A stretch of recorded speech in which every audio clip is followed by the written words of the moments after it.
right, everyone, this video is meant as a brush up to energy, work, and power, being that we had a week off and a couple of extra days.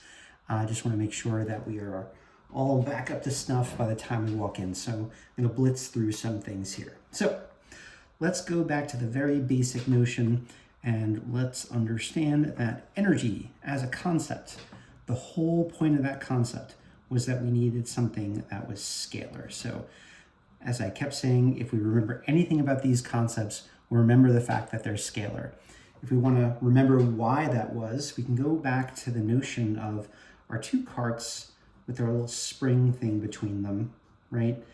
And these things were together initially, and initially each object had an initial momentum of 0, right? So Pi1 is 0, Pi2 is 0, therefore the system momentum was equal to 0 initially, okay? And then they spring apart and the two objects are going in the different directions, and we said that, well, now Pf1 is not equal to 0 and Pf2 is not equal to 0, but because the net external force on that system was equal to 0, the initial momentum of the system was equal to the final momentum of the system. So the system finally had a momentum of 0, which was a weird idea. That momentum was a concept that described things in motion, yet you could have a system in which all the parts of the system are in motion, but the net momentum of the entire system added up to 0. And so that was unsatisfying. And the reason why it would add up to 0 is because of the vector nature of momentum, that those opposite momenta could cancel out.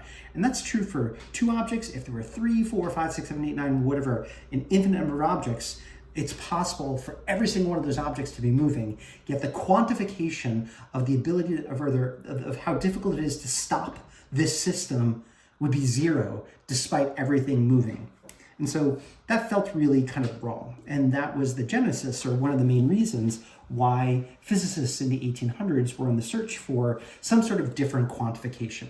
The concept of energy had been around, not called that for some time, but there was a lot of coalescing of ideas in that time period, and the need for this scalar quantity that described something about the system that didn't cancel out really motivated things forward. So let's go back to the concept of energy as a scalar quantity. What we said is the major misconception that people have, some misconception, is that energy is fuel. And that's why you see terms like use or lose, right? Or things along those lines when people are talking about the concept of energy, or, that I got tired. That misconception of using up energy, or like energy enabled you to do things, and then you would use the energy up to do those things, to accomplish tasks. That's very much, as we said, rooted in a biological understanding. The link we made back was to ATP, and I'm not saying anything bad about the biologists out there. I'm just saying that they conceptualize of this in a different way than we do in the physical science. So what was energy then? Well, energy, we said, was the quantification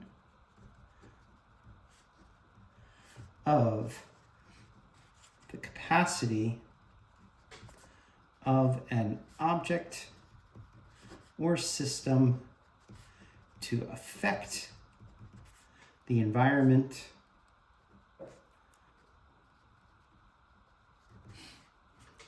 I missed one little clause there. In a given state, it's important to affect the environment due to either its motion or its relative position and the existence of certain forces. And we'll talk about those certain forces either later this week or next week. Okay? And so we're reconceptualizing the concept of energy then. It's just a number we're putting to it that allows us to make predictions. And so the way I kept referring to it over and over and over class is, if I look at a situation and I think to myself, oh, that might hurt, that's energy, right? It's a number we could put into it and say, like, how much would that hurt if that system were to interact with me? And we figured out that this idea of the concept of the quantification of the capacity of an object or system in a given state to affect the environment due to its motion was kinetic energy, and these, due to relative positions, was potential energy.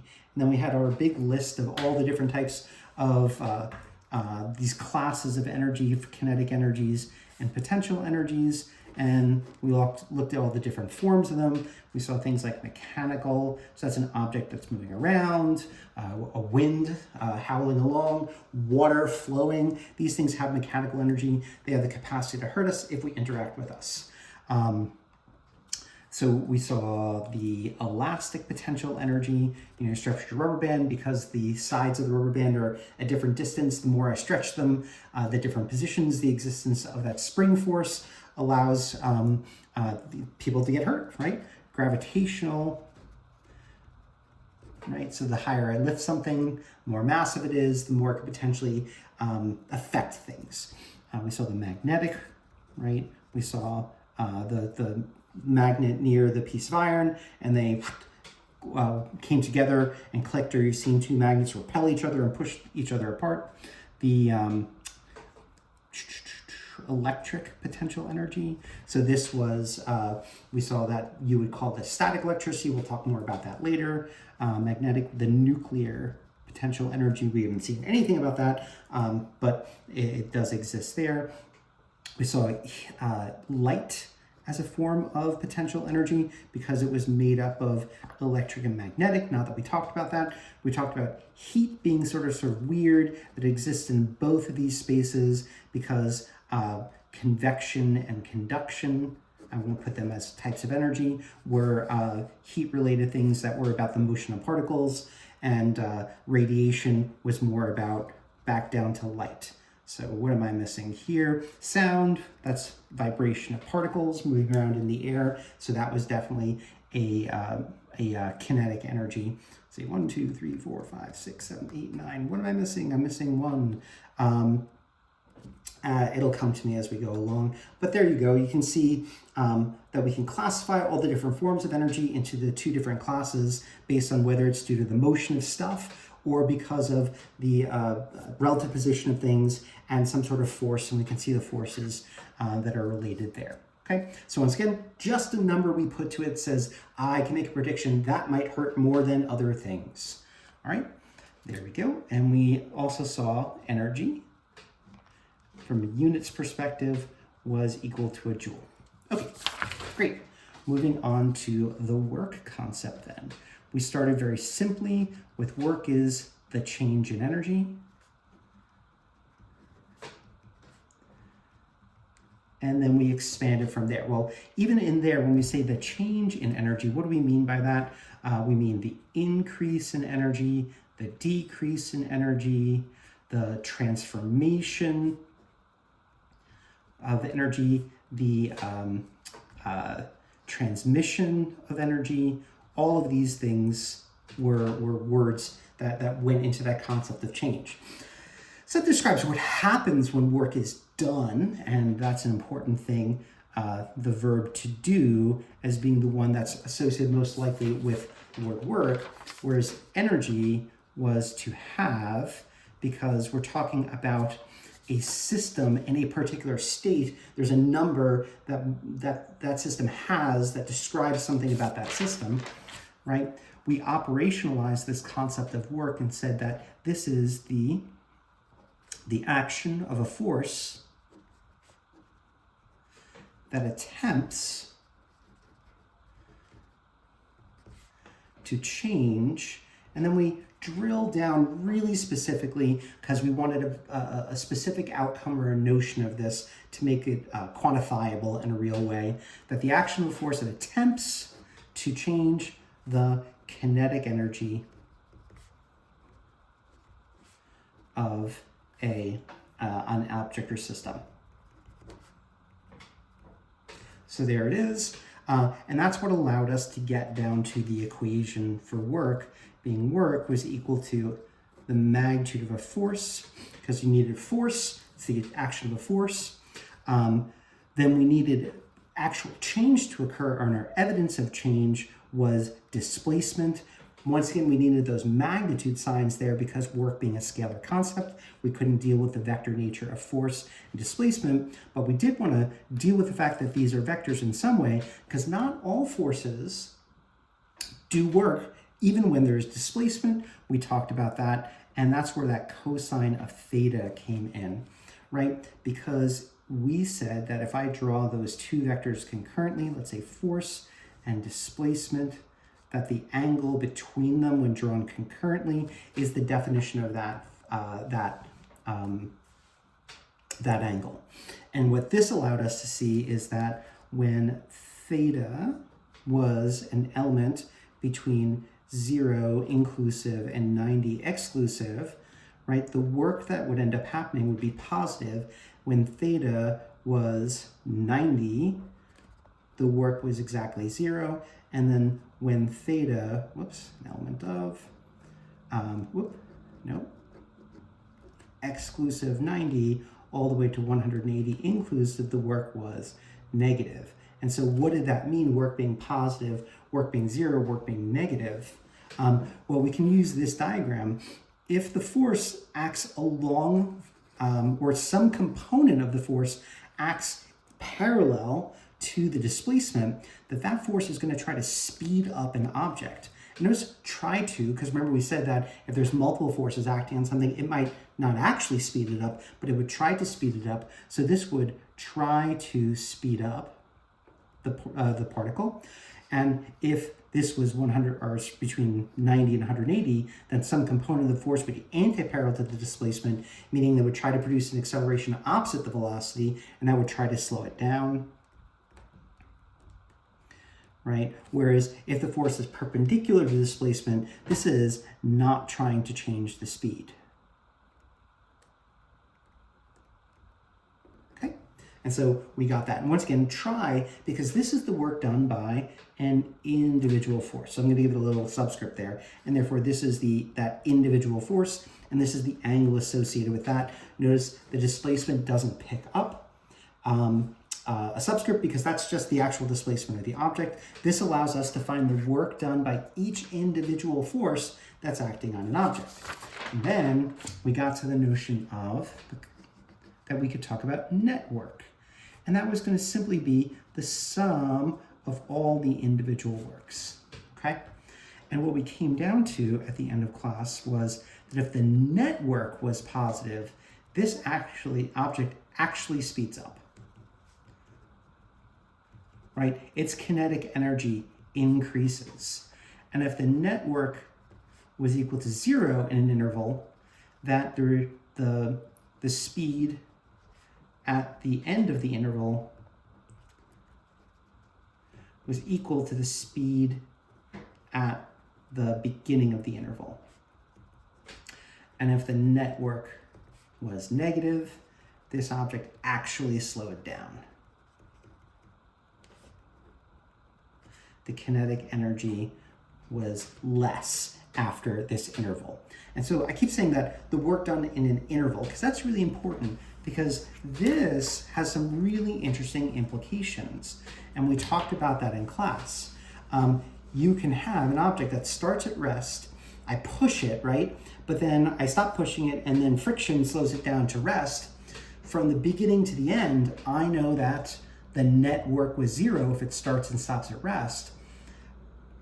But the works there were kind of interesting and weird because different forces were doing work for different portions of the interval, but I know that the work that I did plus the work done by friction had to add up to 0. So even if one of those forces was kind of wonky and weird or doing things that was bizarre, the work done by friction, I could calculate pretty simply, actually, and the friction is a constant force, and that would let me know the work done by my applied force, even if my applied force was a constant.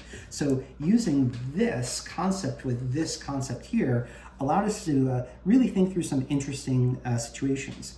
And that was why we also came up with the idea that if I look at a force versus displacement graph, or the position graph, that if I had, some sort of weird, wacky, non-constant force, that I could find this horrible area, not that we know how to do that with curves, and that area would equal the work done by that applied force. And we were like, how do we deal with these work done by applied forces when they're all sorts of wacky?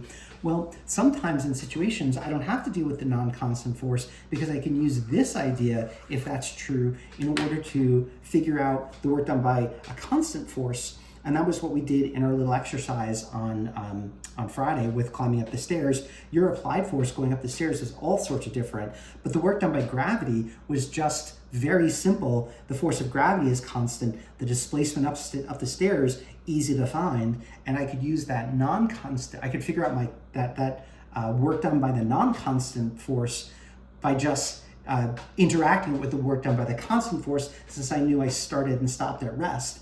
At the bottom and the top of that staircase. And so we're going to exploit that in a real important way tomorrow at the start of class. The last thing we talked about was power. And power, the misconception of power is that power is about strength. And power is not about strength. Strength, if you really want to think about strength, strength is about force. Very usually, specifically, force acted like against gravity often. We're talking about lifting something, right? I have to be able to overcome the force of gravity before I can lift something upwards. My upwards force needs to be greater than the gravity force downwards. Or if I'm trying to move a heavy object, that my force horizontally needs to be greater than the force of static friction. So really, force is a better measure of strength. So what is power about? Power is not about how strong something is, it's about how quick, because power is the rate at which work is done. Can I accomplish that work very quickly? Now, greater forces do allow us to do that, but that's a misconception, okay? And because this is the rate at which work is done, I can also say this is the rate at which energy changes, okay?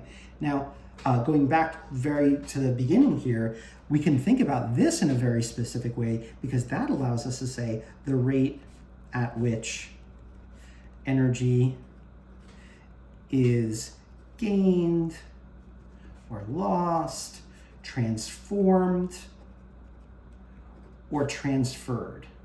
And it's those last two ideas that really start to get us to, I was about to say a very powerful notion, because we're talking about power, but like the rate at which energy is transformed from one type to another is a real important engineering concern. A lot of engineering issues are about the concept of power rather than the concept of energy or work, because they're concerned with those transformations from one form to another, okay? That gave us an equation that power is equal to work over time, or we could also write that as some sort of change in energy over time. Either way, the unit of power then was the unit of work over the unit of time, and because work is a change in energy and energy is a joule, we have this as a joule per second, which we said is the watt, which is just capital W. So the watt is the unit of power.